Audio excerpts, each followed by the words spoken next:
जोहार, नमस्कार। सम्मानित पत्रकार बंधुगण, आज की इस प्रेस वार्ता में आप सबका बहुत बहुत स्वागत, अभिनंदन। हमारे पार्टी के विधायक दल के नेता और विधानसभा में नेता प्रतिपक्ष श्रीमान अमर कुमार बावरी जी आज की प्रेस वार्ता के लिए आप सबसे रूबरू होने के लिए मंच पर विराजमान हैं। मैं उनका स्वागत करता हूं, अभिनंदन करता हूं। साथ ही साथ हमारे पार्टी के वरिष्ठ नेता और मीडिया विभाग में हम लोग का मार्गदर्शन कर रहे, पूर्व में प्रवक्ता रहे ऐसे श्री प्रदीप सिन्हा जी, हमारे प्रदेश के प्रवक्ता श्री अवनेश कुमार सिंह जी मंच पर विराजमान है। मैं उनका भी स्वागत करता हूं। और आज की प्रेस वार्ता के लिए मैं माननीय नेता प्रतिपक्ष से आग्रह करता हूं कि अपनी बात आप सबके बीच में रखें।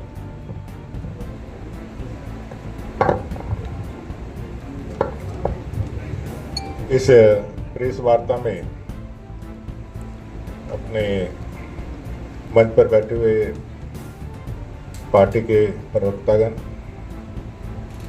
भाई प्रदीप जी, अग्निवेश जी, मीडिया प्रभारी अपने श्री पूजन जी और यहाँ उपस्थित पत्रकार बंधुओं, इलेक्ट्रॉनिक और प्रिंट मीडिया के सभी साथियों, आप सबको जोहार। झारखंड विधानसभा के भारतीय जनता पार्टी दल के विधायक दल के नेता के रूप में कांग्रेस विधायक दल के नेता आलमगीर आलम साहब और कांग्रेस के शहजादा से जानना चाहते हैं। यह प्रश्न है कि आज राहुल गांधी जी आए हैं झारखंड की पवित्र धरती पर, लेकिन कांग्रेस विधायक दल के नेता उस सभा में कहीं दिखे नहीं। भाई वो कहाँ चले गए, कहाँ छिप गए? झारखंड और झारखंडियों के लूटे हुए पैसे का जो नंगा नाच ये लोग कर रहा है पूरे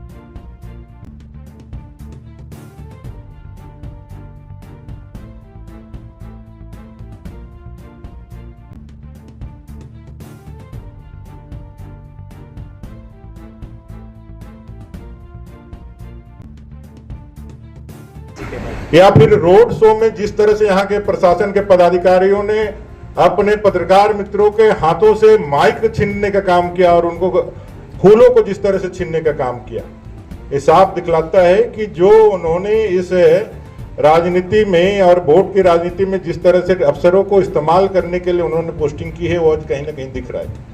आज जेल के अंदर से मैं आपको बताना चाहता हूँ, जेल के अंदर से फेस टाइम और व्हाट्सएप के माध्यम से लोगों को लगातार फोन जा रहे हैं।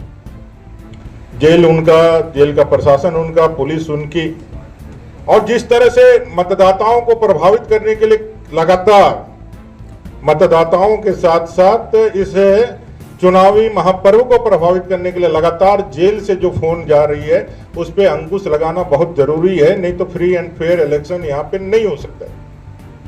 पैसों की जो बरामदगी हुई है उसके लिए शहजादे राहुल गांधी को बताना चाहिए वो पैसे हैं कहाँ, किसके हैं, और जो जहांगीर आलम है उनसे आलमगीर आलम साहब का क्या संबंध है, वो कहाँ का रहने वाला है, उनका रिश्तेदार है, नातेदार है। और अगर एक चाकर के पास अगर 35-35.5 करोड़ रुपए बरामद होते हैं तो बाकी पैसे कहाँ पर है? कुछ दिन पहले कांग्रेस के सांसद के यहाँ पैसों की एक बड़े जखीरा पकड़ाया। और राहुल गांधी जी ये भी बताते कि और कितने कांग्रेसियों के पास इतने पैसे पड़े हुए हैं और क्या इन पैसों का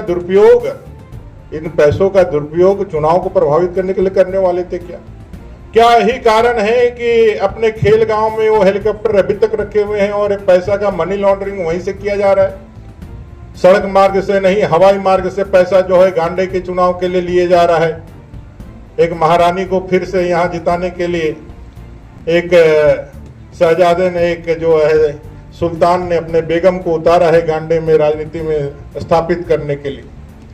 एक वंशवाद और परिवारवाद की राजनीति का एक जो आखिरी लड़ाई वो लड़ रहे हैं और भ्रम फैलाने का जो काम कर रहे हैं और कह रहे हैं कि भाई आपके घर में पैसा पकड़ाता है, आप विक्टिम होते हैं, आप उसको जा करके विक्टिम कार्ड खेलने का कोशिश करते हैं। लेकिन जब आपको ना सिर्फ यहाँ के उच्च न्यायालय से बल्कि हमारे सुप्रीम कोर्ट से भी आपकी अर्जियां खारिज हो जाती है, तब फिर आपके पास क्या वक्तव्य होता है। आज केजरीवाल जी का भी सुप्रीम कोर्ट ने राहत नहीं दिया है। ये साफ दिखलाता है कि आपके ऊपर जो कार्रवाइयां चल रही है, भ्रष्टाचार के ऊपर जो कुठाराघात चल रहा है, वो सही दिशा में चल रहा है, सही चल रहा है। आज जिसका नतीजा है कि देश के अंदर एक जनमानस जो है मोदी जी को फिर एक बार, तीसरी बार ये ताकीद करते हुए, और ये इस बात का आप 4 जून को रिजल्ट देखेंगे कि भ्रष्टाचार के ऊपर और भी कड़ी कार्रवाई हो, ऐसा आदरणीय प्रधानमंत्री जी के इस अभियान को मान्यता देने के लिए लोग वोट करने वाले। और इस झारखंड की धरती से मैं एक बार फिर कहना चाहता हूं, ये पैसे का दुरुपयोग, पैसे धनबल से जनबल को खरीदने का एक पूरी कोशिश, और जितनी भी पोस्टिंग से हुई है चुनाव के दरमियान आगे पीछे, वो सारा चुनाव को प्रभावित करने के लिए झारखंड मुक्ति मोर्चा, कांग्रेस और आरजेडी जो है पूरी तरह से उतर चुकी है। और जिस तरह से ध्रुवीकरण की राजनीति वो कर रहे हैं, आज लालू यादव जी का जो भाषण आया है, जो वक्तव्य आया है, चुनाव के समय आया है कि भाई मुसलमानों को ही मिलना चाहिए, साफ दिखलाता है कि जो कांग्रेस का घोषणा पत्र है, उस घोषणा पत्र के पीछे सिर्फ कांग्रेस ही नहीं है, ये सारे अलायंस जिनकी सुपड़े साफ होने वाले हैं वो उनके पीछे खड़े हैं। और खड़े होकर के ये सभी लोग जिससे मुस्लिम तुष्टीकरण की पराकाष्ठा को पार करके और ध्रुवीकरण का जो प्रयास कर रहे हैं, भारत और झारखंड की जनता कभी भी इसको पूरा नहीं होने देंगी। और इस बार के चुनाव में इन सबको पूरी तरह से साफ कर देगी, वंशवाद और परिवारवाद की राजनीति को खत्म कर देगी। पैसा पकड़ाने से, जेल जाने से इनको लोकतंत्र और संविधान खतरे में दिखता है। इनको याद रहना चाहिए कि पूरे देश के अंदर यदि एक उदाहरण है जहां से आरक्षण खत्म किया गया है सरकारी प्रतिष्ठान से, तो वो है अलीगढ़ मुस्लिम यूनिवर्सिटी, जहां से दलितों और आदिवासियों का आरक्षण को खत्म कर दिया गया और वहां सिर्फ और सिर्फ मुसलमानों को ही रखा गया। पहले, इससे पहले सब लोगों को आरक्षित था। ये तो कांग्रेस के इतिहास में हुआ है। आपको मालूम होना चाहिए कि इंदिरा गांधी जी को जब उच्च न्यायालय ने, इलाहाबाद के कोर्ट ने जब उनको ये घोषित कर दिया कि भाई आपका निर्वाचन अवैध है, तो उन्होंने क्या किया, उसको स्वीकार करने की जगह पूरे देश के अंदर इमरजेंसी लागू कर दी, पूरे देश के अंदर अपने सत्ता को हासिल कर लिया। बिल्किस बानो का केस आपको याद है, जब बिल्किस बानो का केस में जब न्याय पहुंचने लगा, कोर्ट का निर्णय पहुंचने लगा, तो राजीव गांधी जी ने, कांग्रेस ने पूरे कानून को ही बदल दिया। जिन लोगों ने 130 से ज्यादा बार इस देश के अंदर राष्ट्रपति शासन लगाया हो, जिन्होंने 1956 में आजादी के 10 साल के बाद ही एक सीपीएम की चुनी हुई सरकार केरला को हटा करके उन्होंने राष्ट्रपति शासन लागू किया हो, ऐसे लोग आज संविधान की दुहाई देते हैं, ऐसे लोग आज लोकतंत्र को खतरा बताते हैं, तो यह हास्यास्पद है। संविधान पहले से ज्यादा सुरक्षित है, सामाजिक न्याय पहले से ज्यादा पारदर्शिता के साथ मोदी जी के नेतृत्व में हो रहा है, और संविधान प्रदत्त जो अवसर है सबके लिए समानता का, मोदी जी के गरीब कल्याण योजनाओं के कारण आज घर घर तक पहुंच रहा है। कुल मिलाकर के इस इलेक्शन में अपने हारे सुनिश्चित देख करके ये पूरे कांग्रेस, जेएमएम और आरजेडी के लोग बौखलाए हुए हैं, षड्यंत्र का सहारा ले रहे हैं, पैसों का दुरुपयोग कर रहे हैं, अपने पद का भी दुरुपयोग कर रहे हैं, और जो है अपने अफसरों के माध्यम से चुनाव में जो है अपना पक्ष प्राप्त करने का लगातार कोशिश कर रहे हैं। माननीय मुख्यमंत्री हेमंत चंपाई सोरेन जी को भी इस पर कार्रवाई करनी चाहिए, और उन पे जो है, जो हमारे अध्यक्ष जी ने कहा है कि उस पर एफआईआर होना चाहिए, तो एफआईआर होना चाहिए, ताकि ये स्पष्ट हो कि ये सारे पैसे किनके हैं और पैसे किनके पास और भी रखे हुए हैं, वो मिलना चाहिए। धन्यवाद।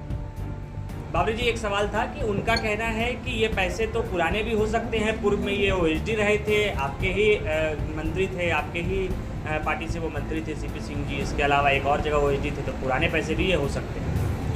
नहीं, निश्चित रूप से तो जांच का विषय होना ही चाहिए, लेकिन पुराना पैसा जहांगीर आलम के घर से क्यों मिलेगा? प्रश्न तो यही है ना।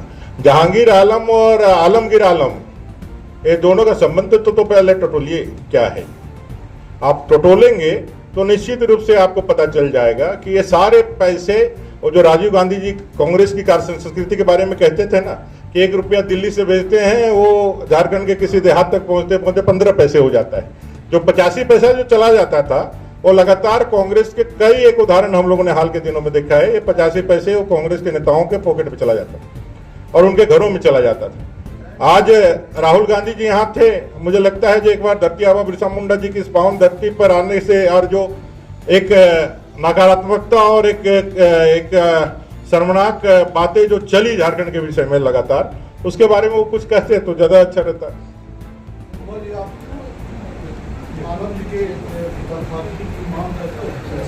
हंड्रेड परसेंट देखिए, नैतिकता के रूप में तो इसको करना ही चाहिए था, उनको खुद भी इस्तीफा दे देना चाहिए था या फिर सरकार के मुख्यमंत्री को इस्तीफा दे देना, लेकिन करेंगे नहीं ना, चोर चोर मुसेरा भाई ना, सभी लोग तो एक दूसरे के भाई बंधु ही हैं, ये करेंगे नहीं, एक दूसरे के पोषक है, एक दूसरे के पूरक है, भ्रष्टाचार के एक दूसरे के पोषक और पूरक।